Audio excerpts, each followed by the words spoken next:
Today's guests say 2017 will be a year of disasters and decisions. As watchmen, we cannot be silent. We must warn. Stay tuned to learn these details. When you think that God is done with Israel, that He has replaced Israel with the church, you're basically insulting God, because Israel is your insurance policy that God indeed is a faithful God. Amen? If He changed His mind about Israel, He can change His mind about you. I really believe that a Trump presidency, in fact, means that Bible prophecy is being fulfilled even faster than it was before. Things are moving forward very quickly now, at breakneck speed. This is Understanding the Times Radio with Jen Markell. Today, Jen talks with J.D. Farag from Hawaii and Amir Tsarfati from Israel.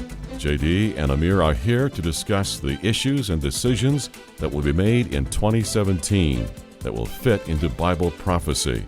Both Jan's guests are considered by many to be watchmen on the wall. These are men who warn about the last days and present the hope we have in the return of Jesus Christ for His church. This is one of those programs you'll want to listen to again and again. Both Pastor Farag and Amir will return to the Minneapolis and St. Paul metro area on October 7th for our next Understanding the Times conference. Now, let's get started. Here is Jen Markell. President Trump, thank you for the truly warm hospitality you and Melania have shown me, my wife Sarah, our entire delegation. I deeply value your friendship.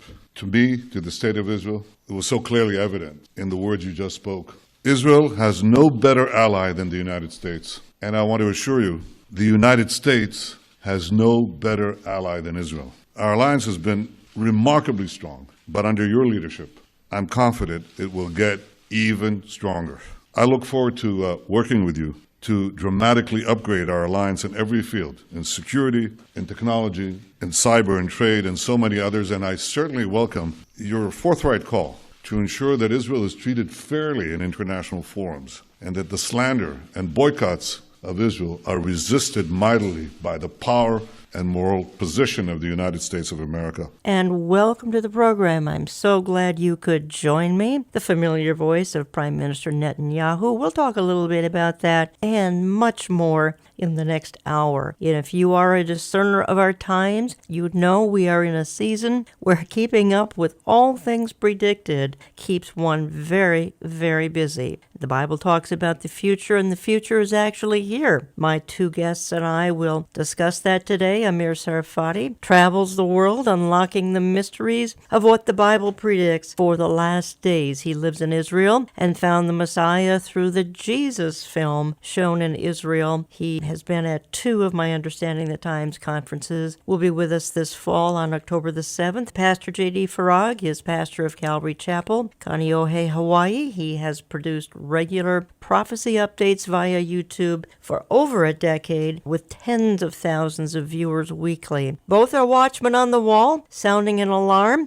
and the biggest alarm they are sounding is this: time is running out. What does that mean for you and your loved ones? We'll give contact information just a little bit later. Pastor Farag also joins me this fall on October the 7th. Say more about that just a little bit later. Gentlemen, welcome, one of you in Hawaii, the other in Israel, the miracle of technology. Thank you for joining me. JD, let me just start with you, but I want you both to feel free to jump in and answer any question I'm addressing here. Just because I'm sort of addressing Pastor Farag, Amir, you just feel free to comment as well. But you have said more than once, JD, in your weekly online updates, that a Trump presidency means the eschatological or end-time clock is moving along even faster than before, that the outline of things to come in the Bible are certainly not on hold. They are escalating, in fact. Why do you feel that to be the case? They're escalating under a Donald Trump. Chiefly because President Trump's pro-Israel and pro-Christian policies have inflamed, for lack of a better word, the powers of darkness And the devil knows he hath but a short time, we're told in Revelation 12:12. In Revelation 20:12, Jesus said, "Behold, I come quickly." And the word he uses for quickly is a very interesting one in the original language of the Greek New Testament. It's the Greek word tachos, where we get our English word for tachometer, that measurement of revolutions per minute, or RPMs if you prefer, meaning that the time is set and things will be revved up at the time of the end when Jesus comes. And certainly things are revving up. And what's happening now, what we're witnessing now, especially with Trump being so pro-Israel, we are seeing now the powers of darkness rising up, unleashed, if you will. And it's the likes of which I believe we've never seen before, nor will we ever see this side of the rapture. Okay. But JD, you also said, this is a quote, "We are in a very dangerous place now as a nation and the world in general." Clarify what you mean there. So the main reason I believe that we are in a very dangerous place as a nation is because the anti-Israel, anti-Christian left will not sit idly by, which is what we're now seeing vis-a-vis the likes of one Barack Hussein Obama, who many believe is setting up, even as we speak, a shadow government to destroy President Trump. As for the world in general, specifically as it relates to Israel, Jesus provides us with a somber warning concerning the elect at the time of the 7-year tribulation, the Great Tribulation. He says in Matthew 24, verses 21 and 22, "For then shall be great tribulation, such as was not since the beginning of the world to this time, no, nor ever shall be. And except," very interesting, "except those days should be shortened, there should be no flesh be saved, but for the elect's sake, those days shall be shortened." Here's the bottom line. I'm personally of the belief that the world now, especially with a Trump presidency, is one click of the mouse away from all hell breaking loose, namely the Great Tribulation. Amir Tsarfati, why don't you weigh in on this as well? I believe that there is absolutely no doubt that we are on the brinks of a very, very major war in the Middle East. And in America, I must say, the lawlessness is going to increase. And Europe, as we all can see, is in shambles, and as a result of the uncontrolled wave of immigration that brought up crime into unbelievable numbers. In the streets of France, in the streets of the Netherlands, in Sweden, by the way, Sweden, President Trump, I think, did touch a very important point of a very good example of how the illegal immigration is bringing down society. There is no doubt that the world right now is either busy in looking for alternatives for Trump or ridiculing him, but the fact that he's there is actually causing the world even to go faster, as Pastor JD said, in the efforts to delegitimize Israel and to bring about some other solutions. And it's interesting, this is exactly why Prime Minister Netanyahu is traveling like never before to somehow find friends wherever he can, because we understand that very tough times are ahead of us. You're listening to Understanding the Times Radio. I'm Jan Markell. I have on the line from Hawaii Pastor J.D. Farag. Many of you watch his prophecy updates online, and we'll give some contact information here in just a moment or two. And Amir Tsarfati. Amir has been at 2 of my Understanding the Times conferences. Both gentlemen will be with me Saturday, October 7th, along with Dr. Mark Hitchcock and Michelle Bachman. Gentlemen, back on February the 15th, now a couple of weeks ago, there was a historic meeting between Benjamin Netanyahu, President Trump, and I say historic only because I'm not sure an Israeli prime minister has ever been received so warmly. Prime Minister Netanyahu was beaming ear to ear. An 8-year nightmare is over for him. And I've talked a lot on this program about the global elite, the one-worlders. Let me start with you, J.D. Farag. Do you think they're going to stand for a strong America under President Trump and for this new climate of cooperation between Israel and America? And then we'll get a response from Amir. It's so important to understand that these protesters that we see on the streets of America are paid by George Soros, who to me is the personification of evil. This is a man who is demon-possessed and obsessed with everything that is anti-Israel and anti-Christian for the purpose of ushering in the New World Order. So to answer your question, and again, this goes back to why I believe it is that things are revving up like never before. Not only will they not stand for this, they will unleash the demons from the pit of hell to do everything to destroy what Trump is doing. Amir, would you agree with that? Absolutely. If there is one thing that the global elite understands is that they just lost in 2 battles. They lost the battle of the U.S. presidency, and they lost the battle of the United Nations Security Council. If you heard the American ambassador to the UN, you understand that the Security Council will not anymore, at no point, condemn Israel unilaterally and will put the blame on Israel as the problem in the Middle East. So right now, the global elite needs to do something else. They need to somehow cause the delegitimacy of the Trump administration, and at the same time, somehow cause division even within the area in the Middle East. Iran and Russia are right now under a lot of pressure. I mean, when I say a lot of pressure, I have never seen anything like that before. There's a lot of stuff I cannot talk right now about from what we know that is being done right now. But just from what has been released, Russia, it's supposed to be right now ceasefire, by the way, and supposed to be almost the end of the battles in Syria. Russia started a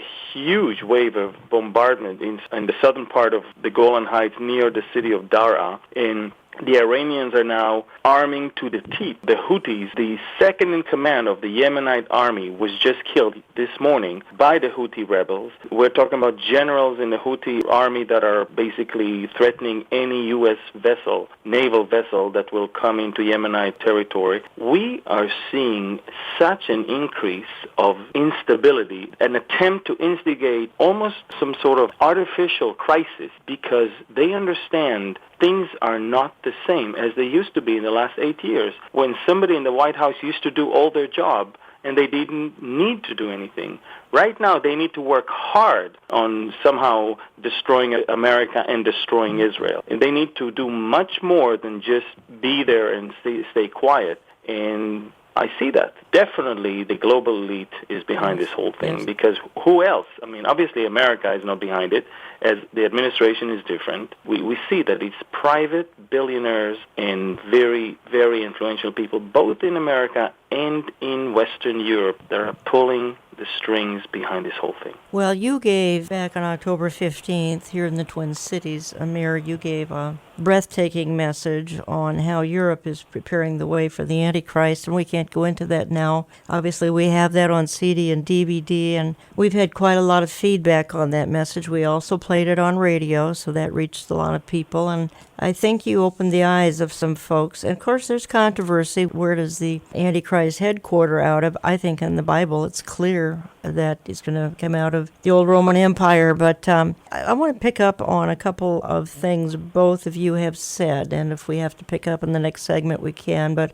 Pastor J.D. Farag, you have said this: we are in the last hour of human history. I want to pick up on that. And Amir, you have said 2017 will be a year of disasters and decisions. Let me start with that, Amir. 2017 will be a year of disasters and decisions. Expound on that a little bit. You know, one of the things that Jesus said both in Luke 21 and Matthew 24 regarding the characteristics or the signs of the end of the age, it was to do with some nature disasters and some earthquakes and pestilences and all of that. But just the earthquakes and volcanic activity alone, we've been seeing in the last 2 months more activity than almost the first 6 months of 2016 combined. We are looking at earthquakes in pattern and in strength and in frequency that is very unusual.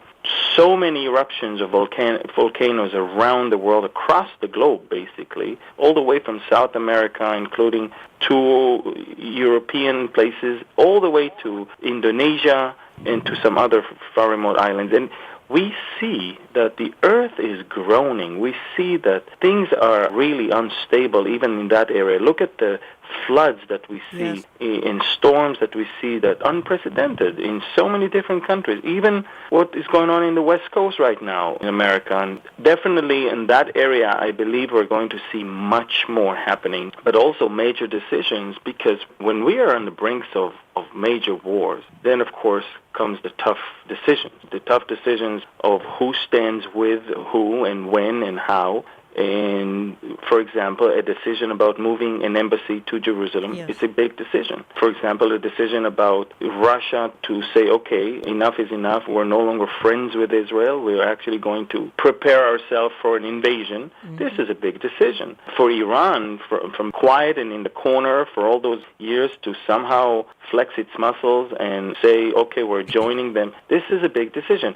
And these decisions, I believe, we will see them in 2017, because time is short and so much is happening.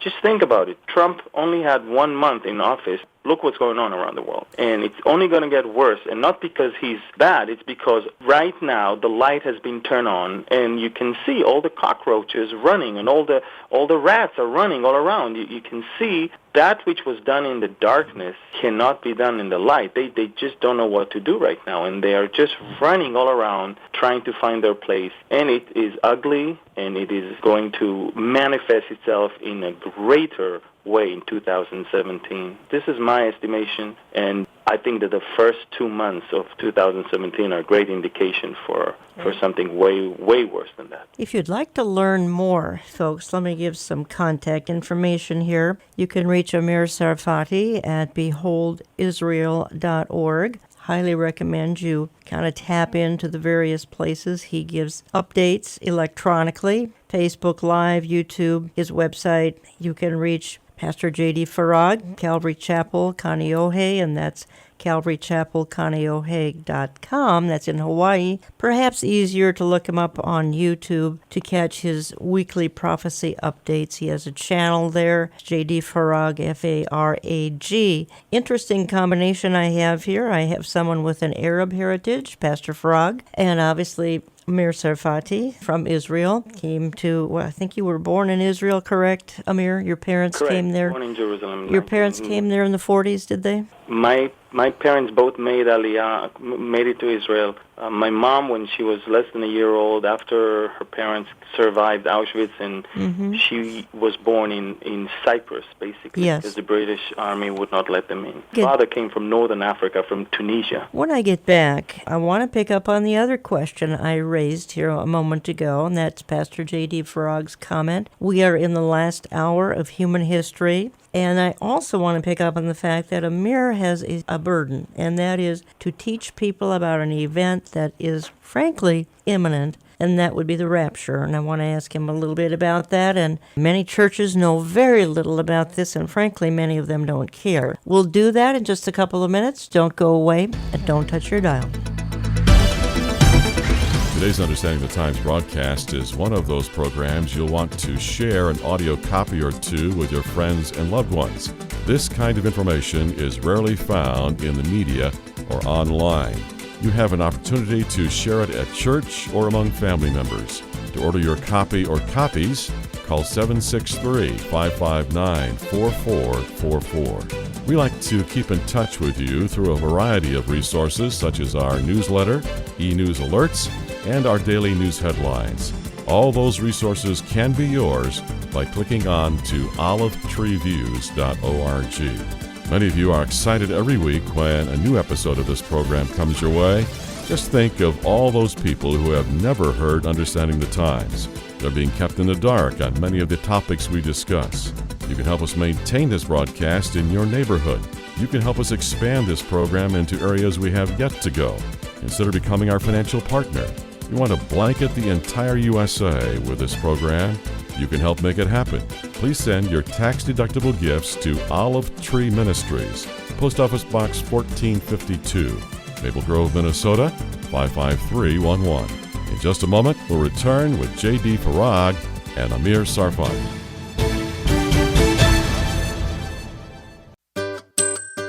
It's not too early to make plans to attend Understanding the Times 2017, Saturday, October 7, just outside of Minneapolis. Join us at Grace Church in Eden Prairie from 9 a.m. to 5 p.m. There's no cost or registration needed.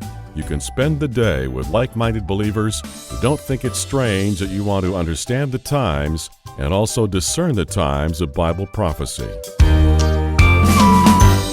Speakers include Amir Tsarfati. Our book, the Bible, contains 29% future events. 29% of this book is Bible prophecy. God wants us to know even the future. Dr. Mark Hitchcock. So I don't believe we should scoff at signs.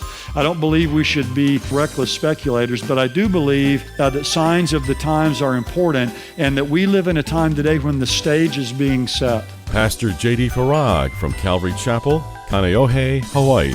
Jerusalem, as Joel Rosenberg calls it, is the epicenter. It is the second hand on God's prophetic clock. You want to know what time it is in terms of Bible prophecy? Look at Jerusalem. Michelle Bachman. Jesus Christ is coming back. We, in our lifetimes, potentially could see Jesus Christ returning to earth, the rapture of the church.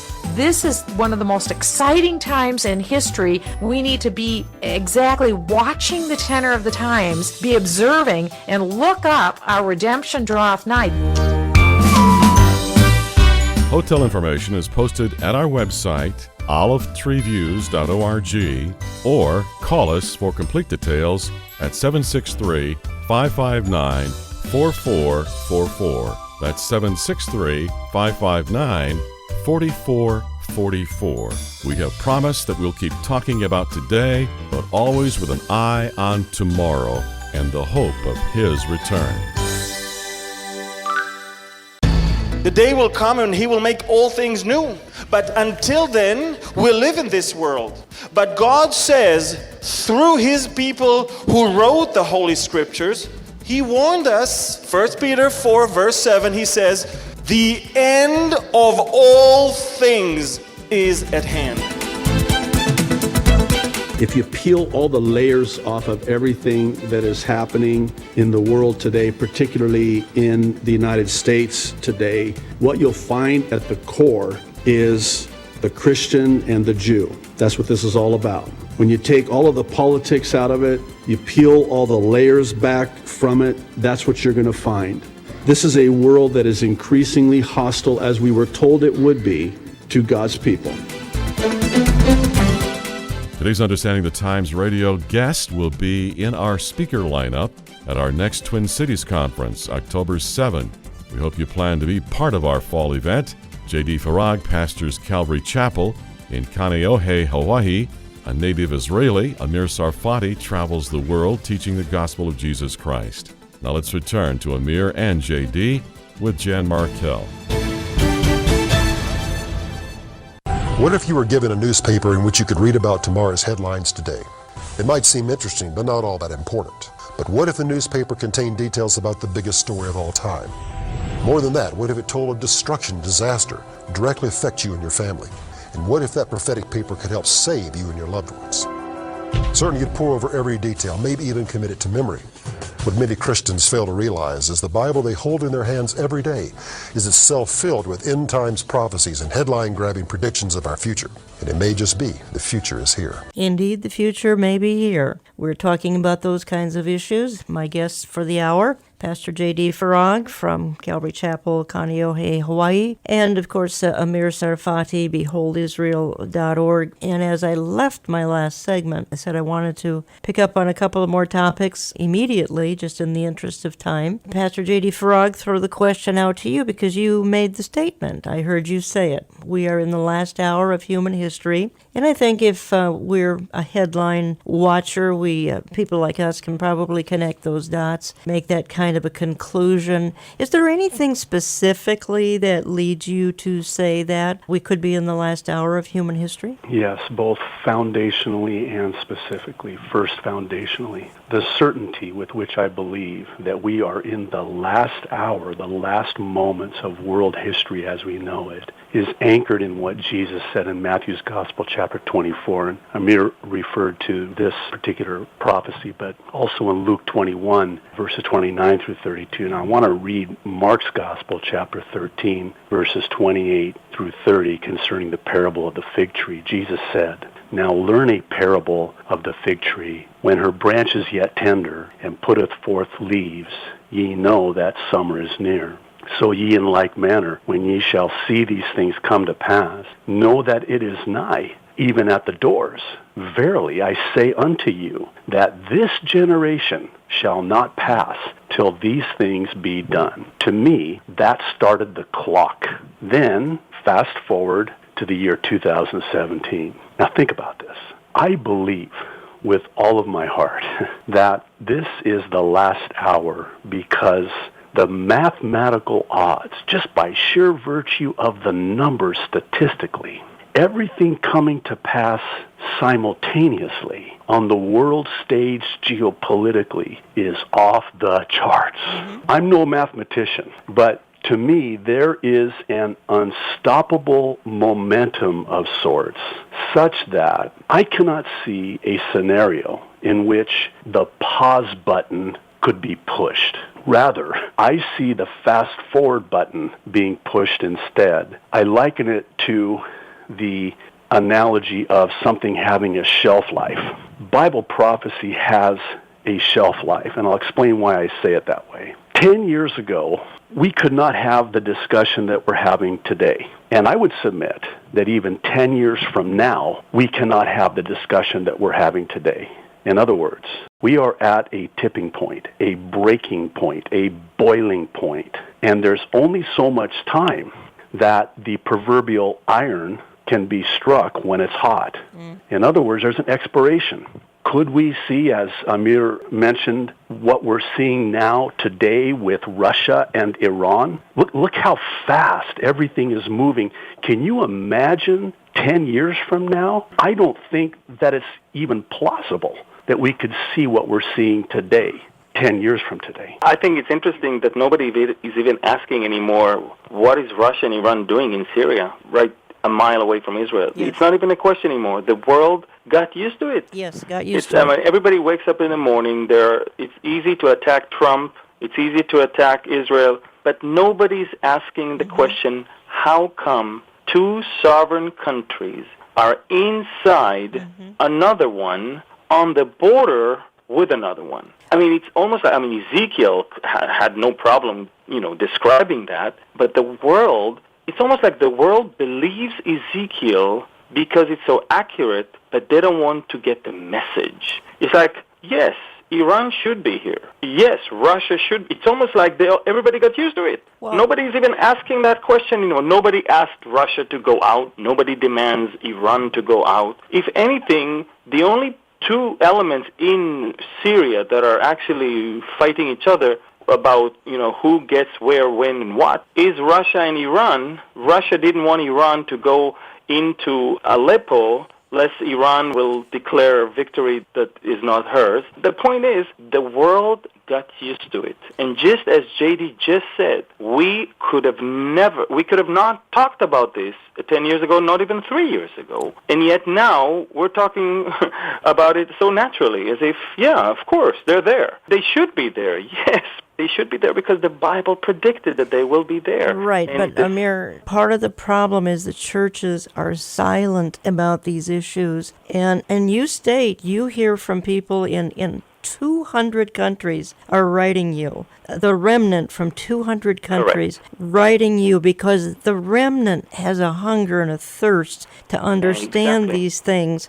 But most of the churches, not all of them, and pastors, don't hear me saying all of you, too many are preaching a very fluffy gospel or a very anti-Israel gospel. Let me read an email I just got. I'm reading just a couple of lines of an email, not going to identify anybody, other than it's from Cindy, and she says, I emailed my pastor to see if he planned to preach on Revelation or the importance of supporting Israel or the issues of the day. He responded no to the book of Revelation because of not having a strong understanding, and to Israel he said, this is a tougher question since I'm still in process here. And he says, my understanding of Israel has changed over the years of biblical study, and I no longer believe they are in any sense God's people now unless they come to know Jesus as Savior. So my understanding is this is a church that once had truth, no longer has this truth, and if you knew how many emails and communications I get that sound like this, I think my audience would be quite stunned, or maybe not. Maybe they've encountered the same thing. Pastor Farag, you're a pastor. Is this pretty common? Sadly, it is. This is commonplace. And how ironic that this pastor would, in fact, say what he said about the book of Revelation, and even more specifically Israel, when in Revelation chapters 2 and 3, you have 7 letters to 7 churches, one of which is lukewarm, and another of which Jesus writes and says to them that those who think they are Jews and are not, and he talks about this church. You have the first church leaving, not losing, leaving their first love, the church of Ephesus. You have Smyrna, Pergamum, you have Thyatira, you have Sardis, you have the church of Philadelphia, and then you have that church of Laodicea, where Jesus is actually on the outside knocking to get in. I know we use that verse in evangelizing. Behold, Jesus stands at the door and knocks. But if you really think about it, he's knocking on the door of a church. And I believe he is knocking on the door of that church, of that pastor who is saying that, wanting to come back in and sup with them and them with him. And that to me is sadly ironic. Folks, if you'd like to come out and meet Pastor J.D. Farag, Amir Tsarfati, Dr. Mark Hitchcock, Michelle Bachman, do so this coming fall, Saturday, October the 7th, Grace Church, Eden Prairie, Minnesota, just outside Minneapolis. It's 9 a.m. to 5 p.m., no cost, no registration. We had quite a crowd last fall. We had about 6,000 people in a venue for 4,300, largest crowd that church had ever seen fill the particular premises, because, again, and they come from across the country, even some from out of the country, because the remnant is very hungry, the remnant wants truth, the remnant knows that finding truth, well, it's just kind of a difficult thing today with our politically correct world. We also were right before our November election last October. Gentlemen, I also teased, and I want to follow up on that, because, Amir, you have a burden to teach people about an event that is imminent. The Bible says it could happen today, and that would be the rapture. Again, many churches either haven't been prepared to teach on this, don't want to teach on it, consider it divisive, whatever. God has obviously given you a burden to teach on this. What kind of response are you getting? Well, I get all sorts of responses. I mean, and some of them quite shocking, because although the word rapture is not there in the scriptures, because, you know, when you read it in English, you obviously read the English translation of the Greek. And the Greek word is harpazo, and it is there. People still believe that if the word rapture is not there, then there is no rapture. And in fact, it's hard for people to grasp even the thought that they are going to lose gravity and they will be taken up in the air. Sounds too weird for them. It sounds too unrealistic. And what's so sad about this is that they don't have a problem reading the Bible and seeing all the miracles that Jesus did. They don't have a problem seeing how Jesus himself ascended to heaven. They don't have a problem reading about Enoch and about Elijah. But whenever it comes to the blessed hope, the amazing promise to the church, for them to be taken out of that hour of trial that is about to come, namely, we will be out before it will come, all of that, then that's when it's getting too weird and we can't take that one. You know, it's funny because it seems like they believe the world more than they believe the Word. How can you read 1 Thessalonians chapter 4, or how can you read 1 Corinthians chapter 15, verse 51, 50? How can you read all of these things and not see clearly that we will be caught up and we'll meet him in the air and he will take us and we will be with him. So where he is, we will be also. And then from that moment, we will always be with him.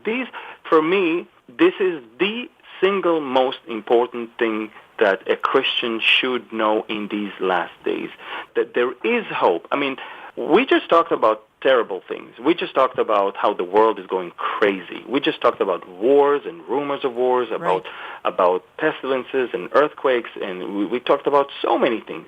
But for us, these are just small things compared to the great promise that we have to be taken out of here. And how can I be only dealing with the bad things and not deal with the single most important thing for me as a Christian, which is that I'm about to be out of here. Out of here before God is going to judge this unrighteous world. Out of here before the Antichrist will unleash all of his demonic plans. Plus, I think that one of the reasons people don't really deal with the rapture is that their lack of understanding also of the book of Revelation, which causes them to think that, Christians should stay here throughout the tribulation, and then thus there is no rapture. What's the point of being raptured when you have to go through the tribulation? So when people are not in the Word and they're too much in the world, then the Word becomes just too weird to them. And I've heard so many different variations of what the rapture is all about. Even someone just told me that he believes that we will be taken up to the air, but not go all the way to heaven, but just usher Jesus' coming in back to earth. In other words, we are the welcoming party or committee for Jesus to come back. So many unbelievable things. And I think that there is a very, very poor teaching of that particular thing. And so we need to give the hope for the people. I believe that doom and gloom is part of what's coming up. We know that. But there is a great hope, the blessed hope, as Titus chapter 2 says. And so I have no doubt that preaching that hope is causing people excitement and not fear, because fear is not from God. It's certainly not for us. We are definitely watchmen. We know what's coming up. As Ezekiel 33 says, we have to alert, we have to tell people, but at the same time we have a great message of hope, a blessed hope, probably the most important thing that a Christian should know in these last days and in this last hour. Amir, it's like you say, we cannot be silent. Many who will speak up are going to be mocked, they're going to be scorned, but the watchmen cannot be silent. But J.D. Farag, it's like you said in one of your messages, there are so many who seem to be longing for the treasures here on earth. They love the world and the things in it, which is a little bit difficult for me to wrap my brain around, but it has to be true. And they have become almost spiritually disabled, as you put it. I liken it to being physically disabled. And the reason is that, for the most part, the Church of Jesus Christ today, especially in America, has their roots too deep in the soil of this world. And that tight grip on this world and the things of this world creates a spiritual disability.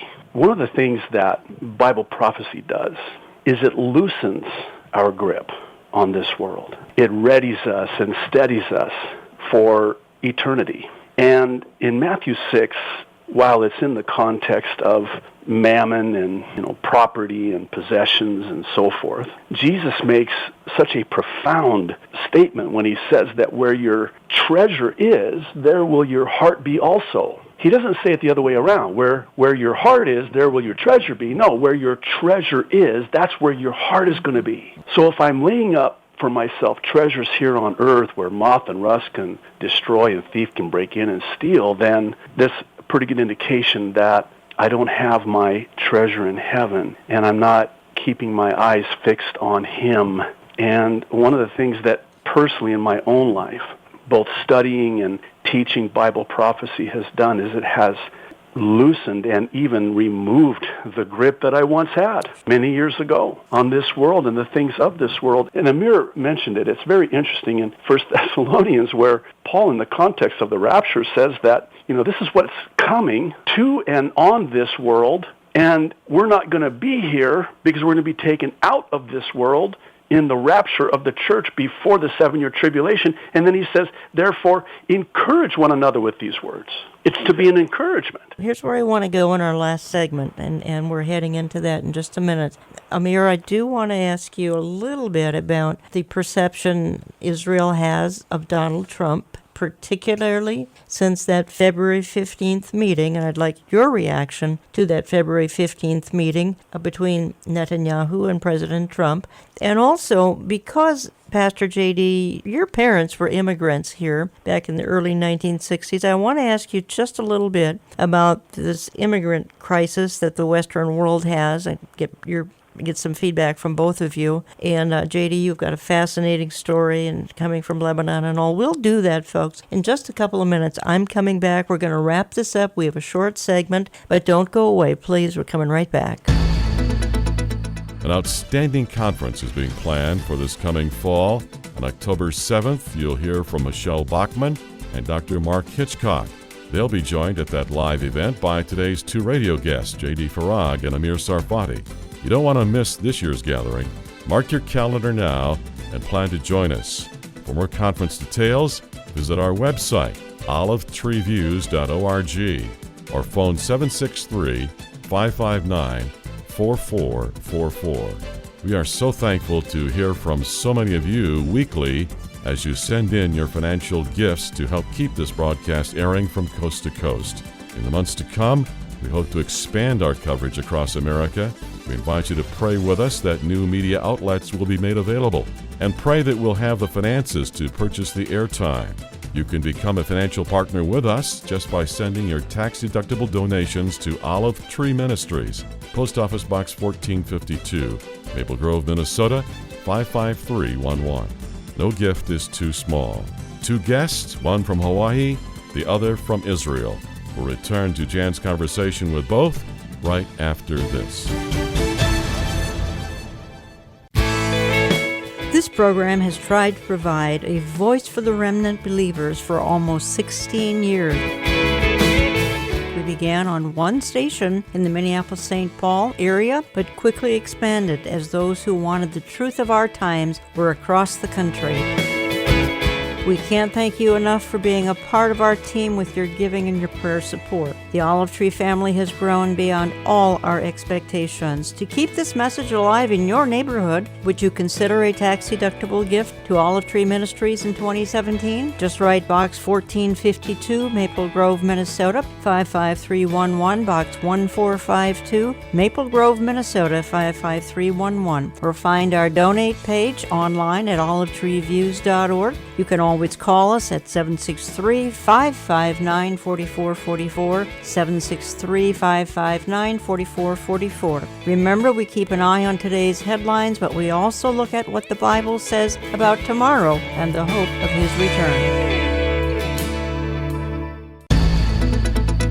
The renewed relationship that we have with Israel, finally, after 8 long years of shameful disgrace of Israel by the previous president. I was so blessed and even impressed with the White House greeting that the Israeli Prime Minister and his wife Sarah received. To me, it was the antithesis of what Obama did when Netanyahu came to the White House and he made him enter from a side entrance and then had him wait for hours before they met. Here to wrap up our final segment of today's Understanding the Times, Jan Markell.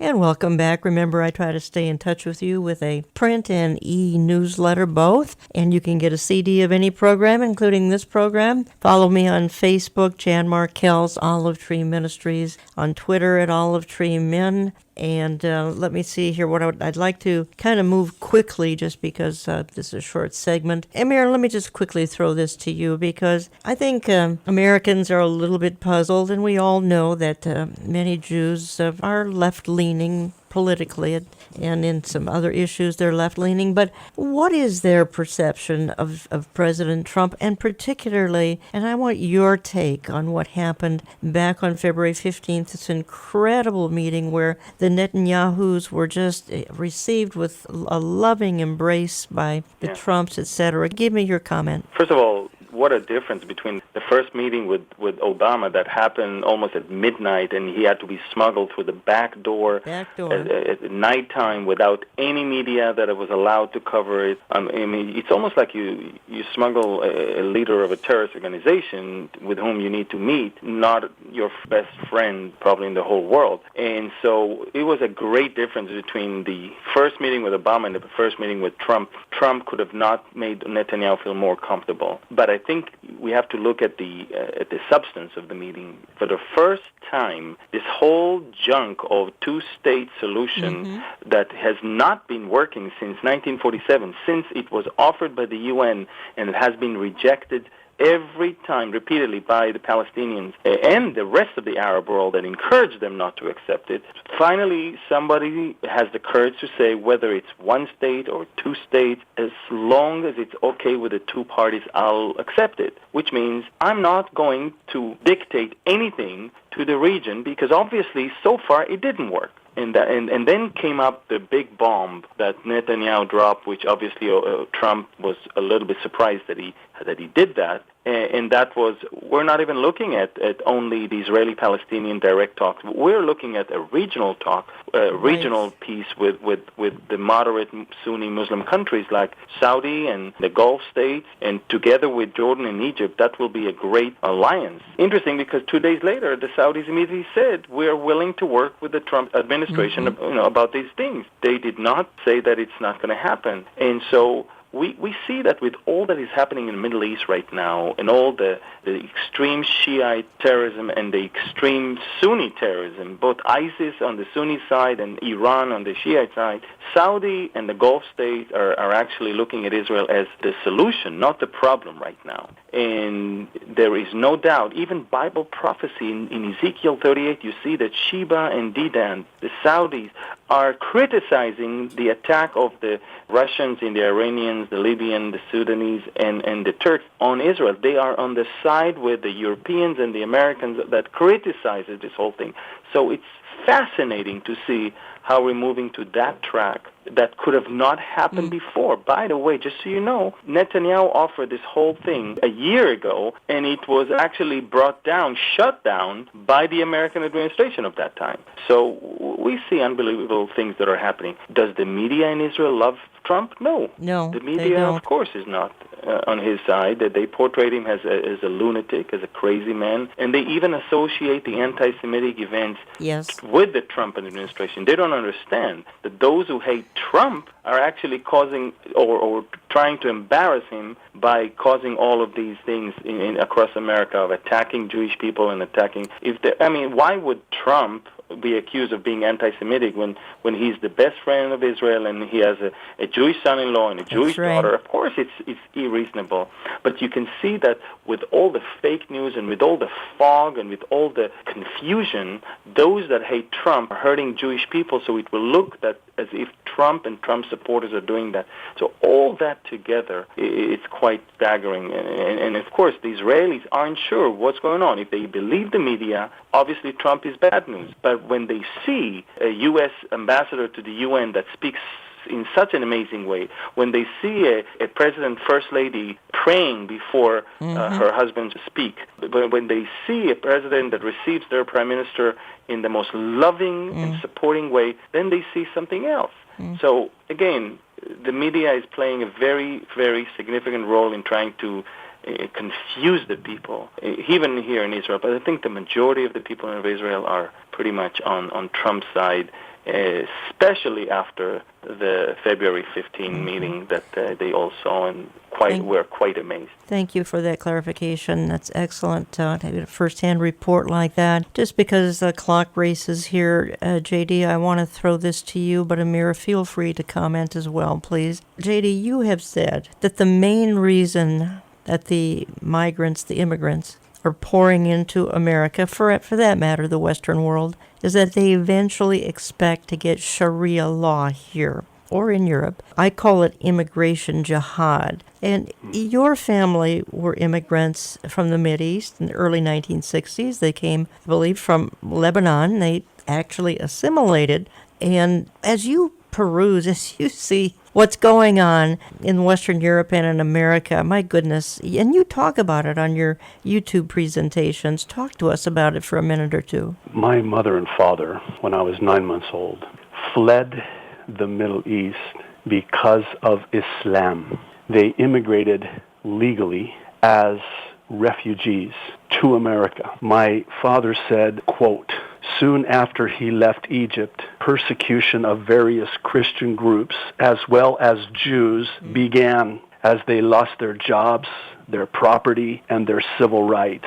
This is March the 20th, 1963. They came to America. They worked hard. They became citizens. They started businesses. My father was a high school teacher. And the reason they had to flee to America from Islam is because my father says, quote, he attracted some Mohammedans, Muslims, to Christianity, and that thickened the problem with the government because they thought he was dangerous. Now think about that. Under Obama, the Christians could not come. Right. My parents, if it was under Obama, would not have been allowed into the United States of America. That's right. And conversely, those who are truly dangerous, quote unquote, are being let in. It's a Trojan horse, as Michelle Bachmann has talked about on your program, by the way. Right. It is a Trojan horse. They are coming. They are already here under the banner of this immigration, this migrant crisis. Amir, your thoughts on this? Well, I think that if you want to know the outcome of this illegal, radical Muslim immigration, just go to Europe. Go to France, go to Sweden, go to the Netherlands, go to Germany, and ask their own people. It is unbelievable, and the media will not report. I'm talking about the world media. Mm-hmm. The global media will not report that. And I have a lot of connections in Europe. In fact, I'm quite surprised that with all that I said about Europe, both in regards to the Antichrist and in regards to what is going on right now, I'm still being invited to Europe to speak. But I can tell you that the Europeans are so angry, they are so humiliated with what their governments did, and you're about to see one government after the other. All the very liberal left governments are going to fall, one after the other, including Angela Merkel. Yes. She won't stay in power because the damage that has been done to those countries is almost irreversible. And as long as the local, at least non-Muslim, majority is there in Europe, they will try to topple this, or they will try to turn it around. And look what's going on even in France. Marine Le Pen is saying, we have to tackle that. And if it takes, even for me to ban Jews from wearing the yarmulkes, then I will do that, as long as I can stop radical Islam from infiltrating into France, because I'm not going to allow that. So you can see that Europe, in the process of stopping Islam, is going to even sacrifice Jesus and sacrifice anything that has to do with the Jewish, Judeo-Christian symbols, as long as that will stop Islam from taking over. Gentlemen, hundreds of evangelical leaders here in America say that we must do the same thing, allow in as many Islamic refugees as we can, even though the agencies bringing them in forbid any kind of witnessing, so this probably is a social justice issue, but hundreds of evangelical leaders are making an appeal for as many Muslims to come in here as possible. Gentlemen, I am out of time, but you both are sponsoring a tour to Israel in November of 2018. You've got 30 seconds to talk about it.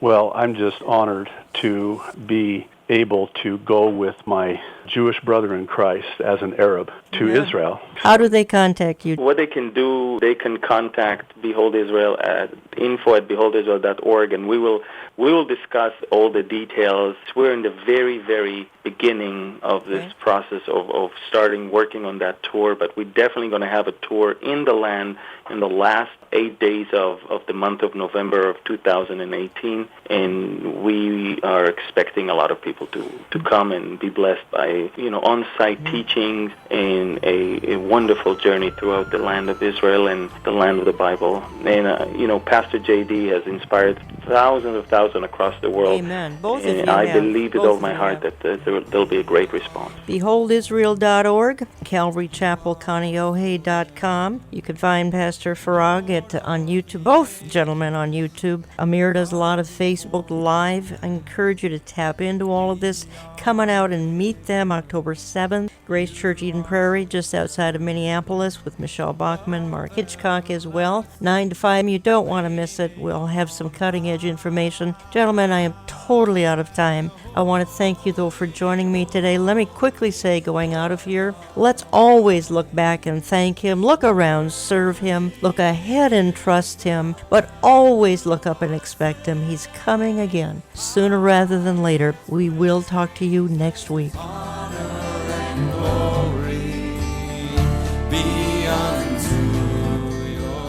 Thank you for joining us for today's Understanding the Times Radio with Jan Markell. We continue to reach the world by reporting current events from a biblical perspective. Costing us thousands of dollars, this listener-supported program is delivered each weekend, nationwide and into your home. You can help us produce and distribute this broadcast. We invite you to partner with this ministry. With our ever-changing world, men and women of faith need to be aware of current events as reported and discussed through the lens of Scripture. With a blessed hope in view, week after week, Jan Markell brings you compelling guest interviews to highlight the dangers in today's world.